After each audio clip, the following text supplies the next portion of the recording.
খুলনা ব্লগের পক্ষ থেকে আপনাদের সবাইকে আন্তরিক শুভেচ্ছা ও অভিনন্দন। কি রান্না করতে চান? পালং শাক। পালং শাক কি দিয়ে? দুশো চিংড়ি দিয়ে। আর কি দিয়ে? আলু দিয়ে, ওলকপি দিয়ে।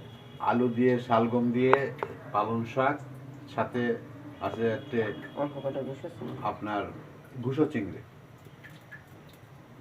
তেল দিচ্ছ? তেল করে কি দেবা? দেখুন একটু শুকনো চাল। এবার দিয়ে দিচ্ছি কয়টা রাঁধুনি দিয়ে দিচ্ছি।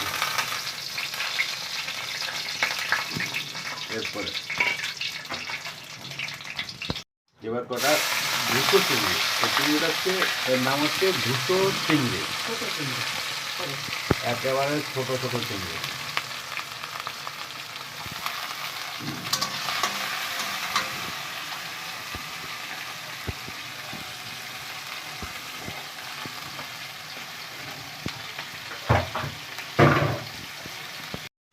এবার দিচ্ছ হলুদ সামান্য পরিমাণে।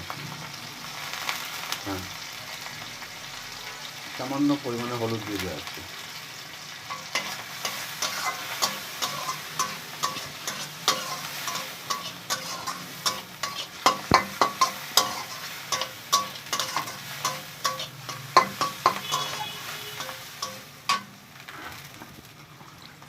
এরপর এগুলো কি? আলু শালগমগুলো দিয়ে দেবো।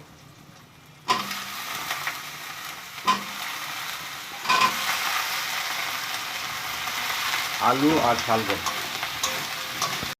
এবার পালং শাক দিয়ে দিচ্ছি।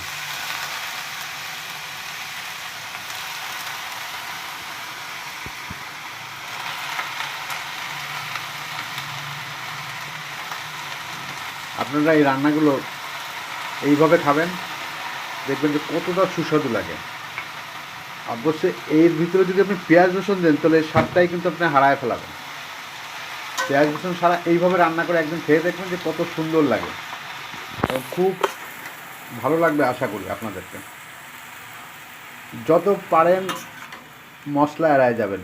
আর আমাদের সাধারণত যাদের বয়স 40-এর উপরে চলে যায়, 50-এর উপরে, এই ধরনের মশলাবিহীন লাইট খাবারগুলো শরীরের যেমন উপকার তেমনি সুস্বাদু লাগে।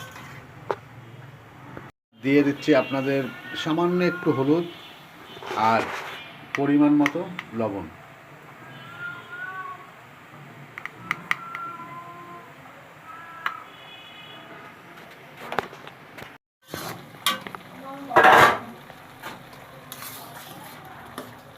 এরপরে সাদা মাটা রান্না করো।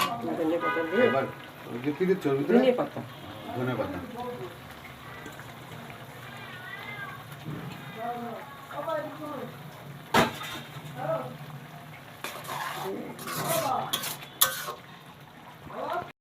ওর ভিতরে এরপরে দিয়ে দিলাম একটু গাঢ় হওয়ার জন্য বেসন। বেসন দিয়ে দিলাম, তাহলে ওইটা দলা দলা হয়ে যাবে, আর নাহলে পাতলা পাতলা ঝোল থেকে যাবে। এবার দেখবেন একটু পরে আবার 2 মিনিট পরে এটা কতটা আঠা আঠা এবং ইয়ে হয়ে যাচ্ছে, ঘনত্ব হয়ে যাচ্ছে বেসনটা দেওয়ার কারণে। এবার ওই হয়ে গেছে, এবার তরকারিটা নামায় ফেলাচ্ছি। গ্যাসটা অফ করে দিলাম।